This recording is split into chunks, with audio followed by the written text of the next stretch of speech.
ever had a friend who has completely different opinions on life?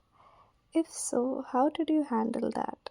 Happy End is a Japanese coming of age movie which talks about this and many other such topics. I don't see represented in media enough. It's set in near future dystopian world which can't help but think is inspired by 1984 by George Orwell. It doesn't have a big brother as such, but I felt throughout that the idea was pretty similar. This movie feels like a homage to Taiwanese New Age cinema, a lot of Japanese coming of age movies, which feels familiar in the sense that it gives you nostalgia about the worlds you were never part of. I personally prefer to consume Asian fiction more compared to Western fiction because I feel I tend to connect to their storytelling more. A major reason for that is I find Asian culture collectivism bleeds into their stories, and so does Western individualistic mindset in theirs. I find a sense of homeliness in Asian fiction and a sense of isolation in Western fiction. Happy End blends those feelings perfectly. Maybe it's because the director is both Japanese and American, as I could find both of the ideologies blended perfectly in this.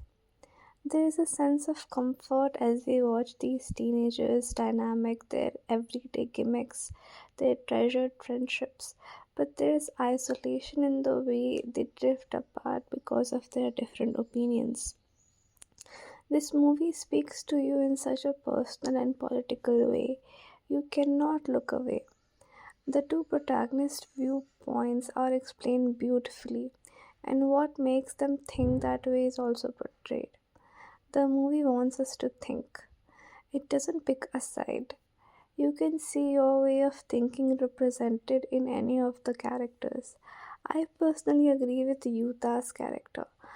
But what I love the most is the film adapts it's this amalgamation of opinions, acceptance of others people's opinions perfectly. A lot of people are headstrong in their belief system. They will not change it no matter what. There are people who will change their opinions after listening to others or give the other perspective a chance while still holding on to their own opinion. There are people who don't do anything substantial while having a loud moral voice, and there are people who actually do something concrete yet refuse to talk about it. It's a movie about youth standing against authority that tries to monitor their every movement, which makes it a coming of age movie. But we, as adults, also face this dilemma every single day whether to accept this unfair reality or fight against it, even if doing so won't change much. It's a beautiful movie with lots of symbolism, and the most wonderful part is it will make you have entirely different perspectives and readings of the screenplay. This was mine. Thanks for watching.